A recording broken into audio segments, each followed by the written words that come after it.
Welcome to Tech at the Table, where innovation meets conversation and ideas are always on the menu. I'm Roy Ritaller, your host, and I'm sitting here with Kevin Leslie. Kevin, welcome to the podcast. Thank you for having me. I'm really glad you're here. Tell us a little bit about yourself before we get rolling. Tell us a little bit about Kevin Leslie and where he works and what he does and how he spends his days. Well, right now I'm in London, here in the Greenpixie office, just off the Aldwych. So we've got our team here in a WeWork. My career has been in enterprise software, starting off in the wonderful world of ERP and CRM with companies like Oracle and SAP. I did the mandatory internet startups around the year 2000. And then I went back to a real job, working with the likes of HP in the wonderful world of IT operations management, everything from IT service management to observability to FinOps, move to cloud, ITAM. About 3 years ago, I started getting involved in GreenOps, and I targeted Greenpixie as a company to go work with, doing some interesting things around GreenOps and making it actionable. Greenpixie focuses on cloud sustainability data and has the gold standard data for that. All started with an email to the CEO, started doing some consulting work with Greenpixie. And long story short, started with Greenpixie at the beginning of this year, full-time as the Chief Revenue Officer to take our solution and our data to market. Excellent.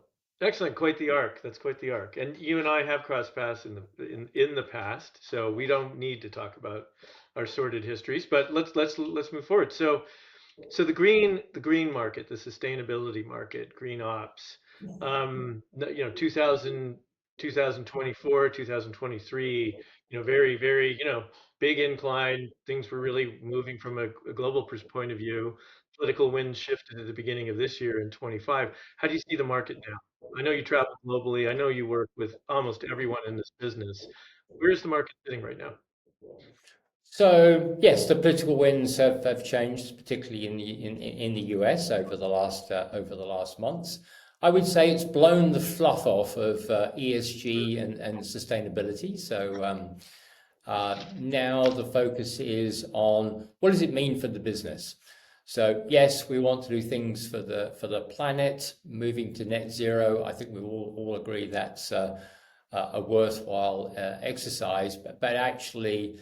The key is driving business change and managing cost.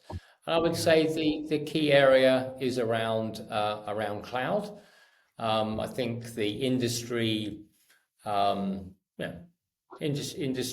view is that about 30% of cloud spend is wasted. And enterprise customers are spending tens of millions on cloud, so 30% of that wasted, that matters. And using GreenOps to drive a better cost outcome for cloud, that's significant, and that's what we're seeing the market is focusing on.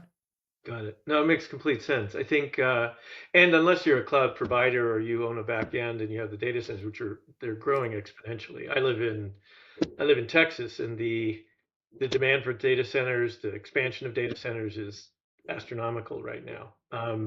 To the point. Okay, so as let's talk a little bit more about that later in a sec. Let's talk a little bit, complete the market view.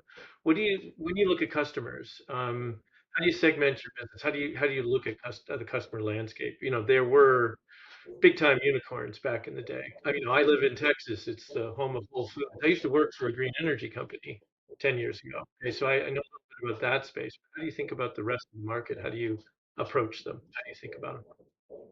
So the customers are interested in working with us. Enterprise customers typically have a significant cloud spend. Okay. They are more digital oriented, so banks, public sector, for example, but also FMCG and pharmaceutical companies.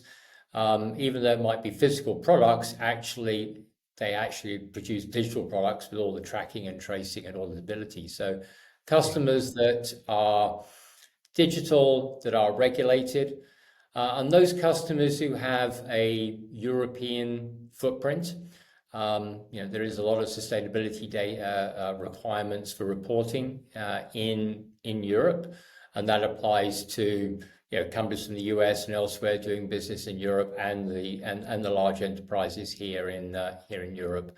Obviously, there's some legislation in California and New York as well, but I would say the core would be those customers with a European footprint. Makes sense. Totally makes sense. I was thinking, going back to my unicorn days, even here, like when I'm from Flexera, and when Flexera created its green initiative, a lot of it actually came from a groundswell of employees. I mean, the employees banded Yes. together a number of years ago, created a committee. We became part of our corporate culture, became part of our corporate standards. Do you still see that? Is that still going on in the larger companies or in any company, really? Yes, I would say if you look at the employees in a large enterprise, Yeah, most employees will do things for the environment in their everyday life, true. um, That's true. We and do. they take that into their work life. So if we're talking specifically here around IT.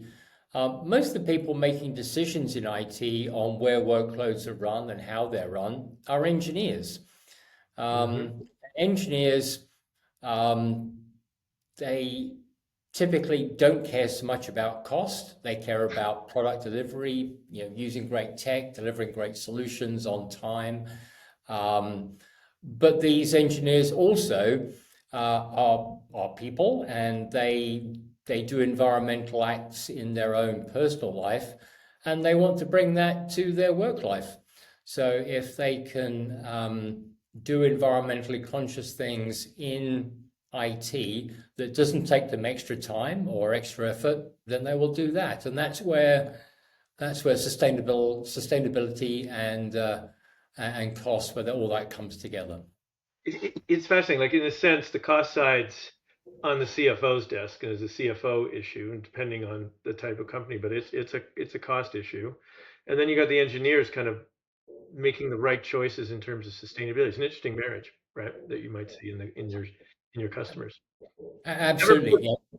putting engineers in the same office as a CFO in the same meeting. That's got to be an interesting meeting, let me tell you.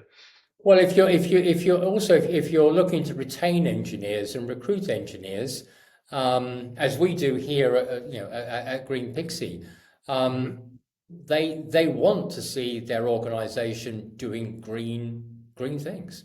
Yeah. It does make it easier to recruit people, to attract people, retain people.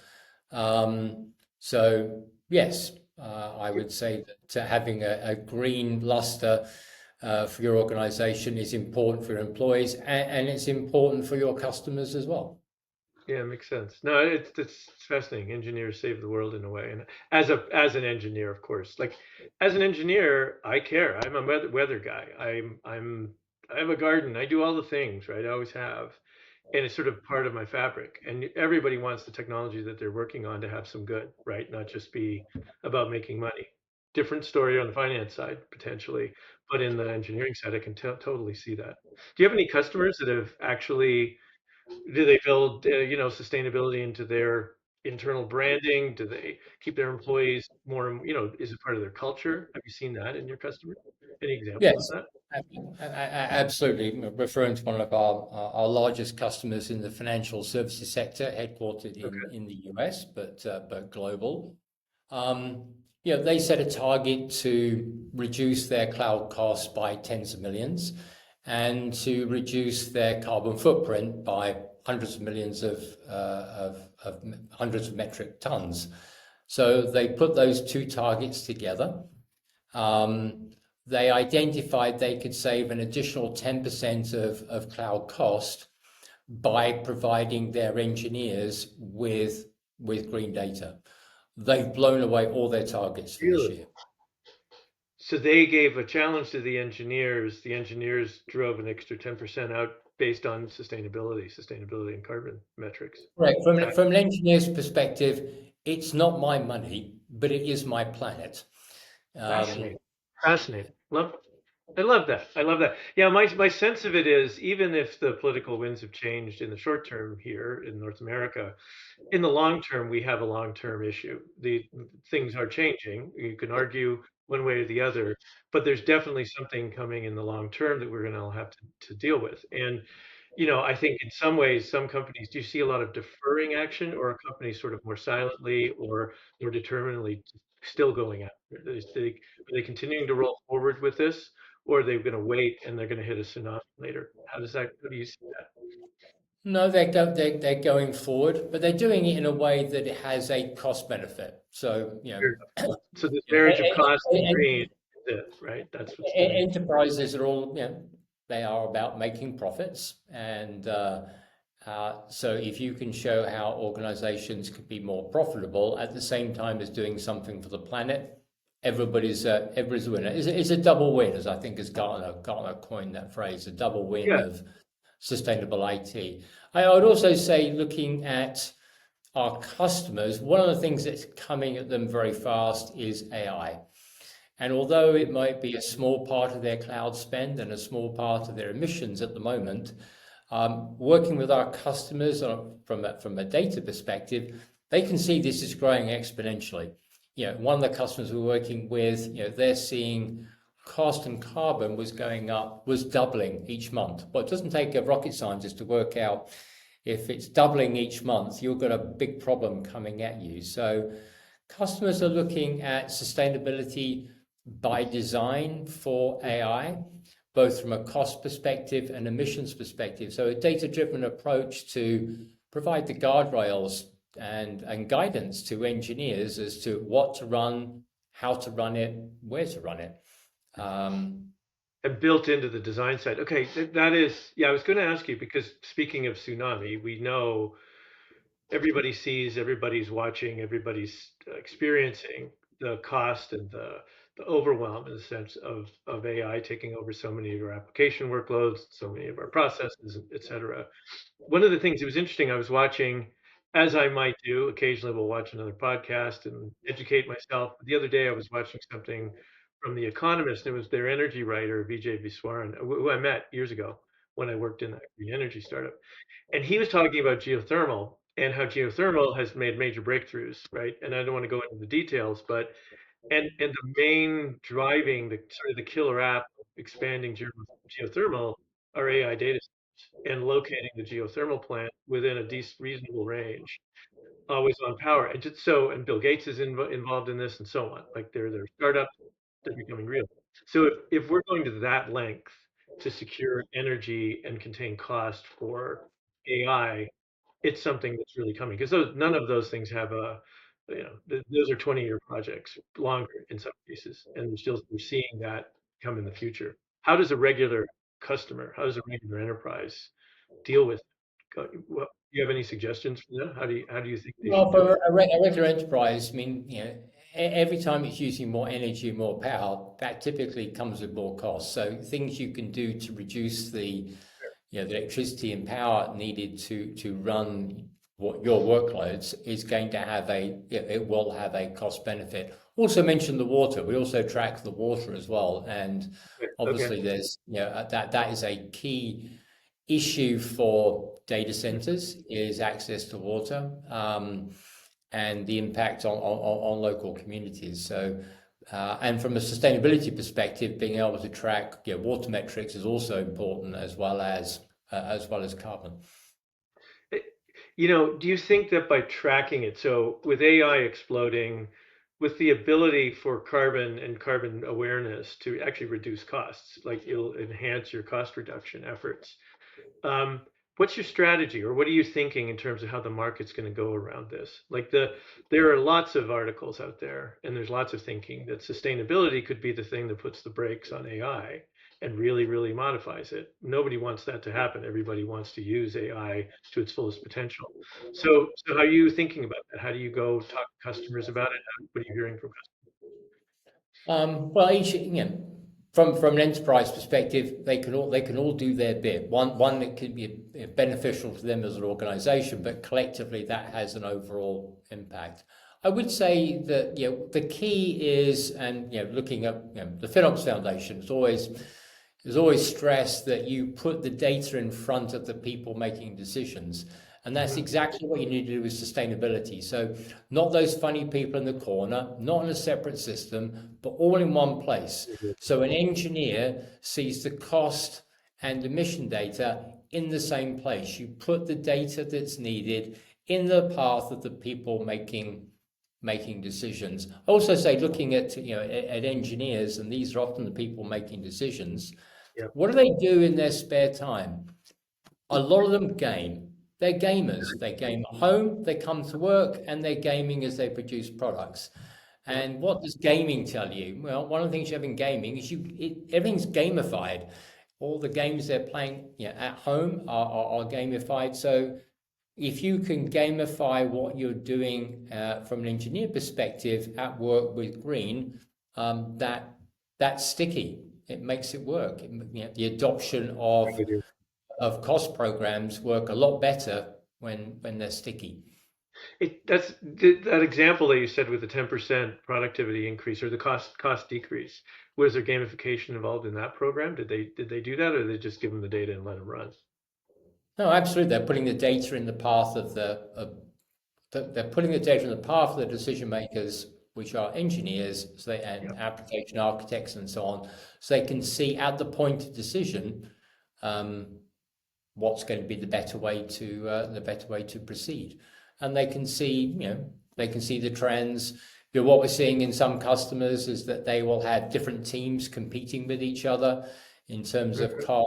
in terms of carbon. Some teams are more focused around cost, some more focused around sustainability, but you've got Yep. those twin metrics to drive change.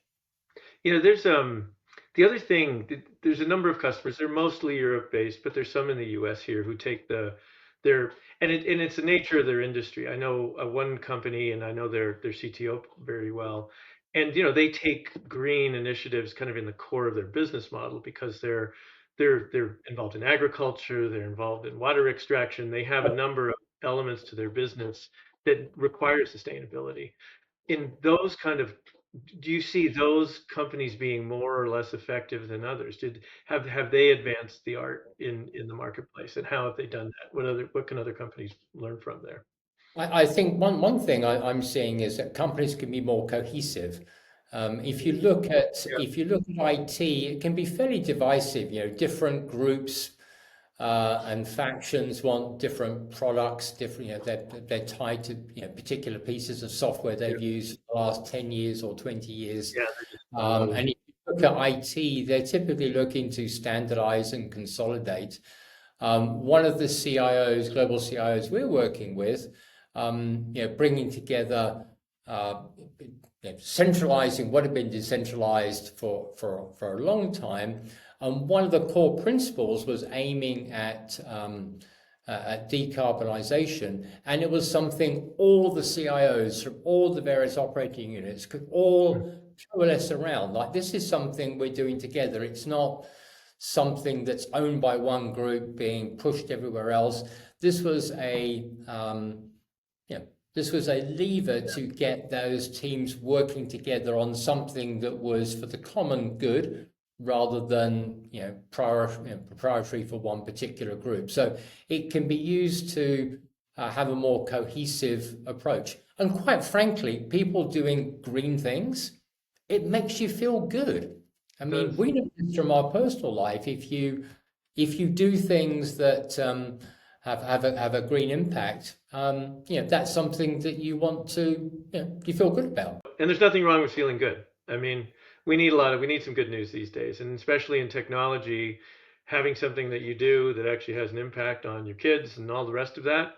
I think that matters to people, and I think one of the things I'm taking away from this is there's quite a few things I've learned here. One is how green actually impacts cost in a positive way, and having that knowledge and bringing that data together so that the engineers, they have the mission, everything is collected so everybody's unified around it and they're all viewing it the same way. That also works at the executive level and having unification at the executive level and making that go from a more strategic point of view. These are some really important best practices. I would Okay. also, I was at AWS reInvent a Oh couple of yeah. weeks ago, Okay. Oh yeah. Tell and me a little bit. What was that like, and what did that point? What direction that point us into? it was, I mean, it was madness. I don't know if you've ever been to an AWS reInvent, but there's I have gone to one. Yeah. Never been to one. thousands of people. I actually, the interesting thing was the networking, the networking events run by all the various vendors, and getting a chance to talk to people about what they were experiencing. I had a really interesting conversation. Actually, it was at one of the Flexera networking events, a Okay. dinner Yeah. that Flexera ran, and Remember you were I was talking to a head of engineering, and he was pretty dismissive of FinOps and managing cloud costs. His argument was that I'm running an organization with 30 million of cloud spend and 80 million of engineer costs, and don't tell me about how I can optimize my cloud spend if it's going to have any productivity impact, negative impact on these engineers. And he described, he compared FinOps to DevOps. In DevOps, over a period of time, the development team, the operations team got to work together so that it's now DevOps. It's pretty straightforward. As you develop things, you move into operations and they work together. And he compared it to FinOps, and he said often it's the fin people telling the ops people what to do. It doesn't go well. So the financial people come up with all these recommendations as to what the operations people will do. The operations people look at it and say, no, I'm not doing that. There might be just passive aggressive, but no, I'm not doing that. And one of the things with taking a green approach is actually getting those groups to work together in a more collaborative way. That's one of the ways which GreenOps can actually drive that alignment between the financial people and the operations people, because if you can optimize your cost, guess what? It's going to free up more budget to do things with more engineers. Sometimes it can be quite adversarial. I saw that not just in this conversation with this head of engineering, but I saw that with MSPs who are working with their clients, and year one they get some quick wins, and then year two it drifts off, and year three they're being replaced. It's keeping the adoption and the enthusiasm, momentum, and that's something Green can do. And I compare that to being in sustainability events where I'm surrounded with GreenOps advocates, brilliant people. However, they're not the people that they need to be working with are not in that room. It's a lot of preaching to the choir, a lot of preaching to each other. This is a really important thing to do. Actually, the most important people are not in that room. They're the people running procurement, the people running cloud infrastructure. So it's taking the enthusiasm and the really great work being done by the green IT advocates and actually making that actionable. That's what I really enjoy, is making actionable what you can do in green IT to have a cost outcome, but also a sustainability outcome as well. It's fascinating. Like what I summarize some of that to be is sustainability actually makes FinOps itself sustainable. It's one of the factors that can make that program sustainable as opposed to atrophying and suffering diminishing returns. That's cool. That's interesting. Okay, Kevin, send us off. Last word, projections in the future. Where do you think it's going? What do you want to send the audience off with?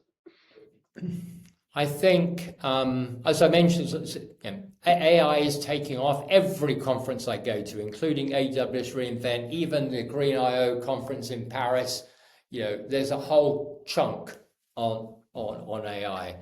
And I was shocked at some of the companies, large companies, who are just doing just do it. Their instructions is just try out AI, lots of science experiments, no cost control, no emissions control.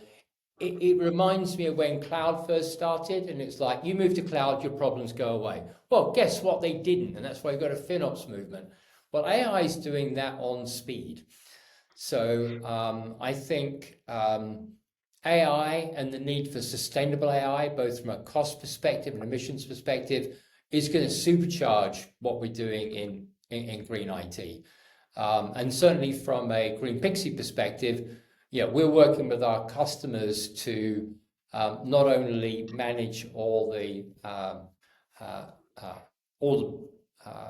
data from AWS, Azure, and GCP, but including all the generative AI. So that's what we're focusing on. Our customers want us to add that to our methodology and our platform.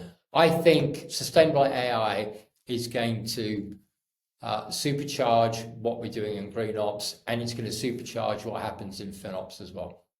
Excellent. I agree. And thank you. That was very well said. That was a great way to end it. We'll come back in the future. You know, you'll have to come back and we'll have to see 6 months, 12 months down the road how we're doing against that. I really appreciate your time. This has been insightful. For those of you out in the audience, please link in Kevin. We'll give you some information on that and we can continue the conversation out there. Kevin, thanks for your time. I appreciate Thank it. you very much. Really Appreciate you. appreciate it. Yeah, and we'll be talking soon. Take care. Bye.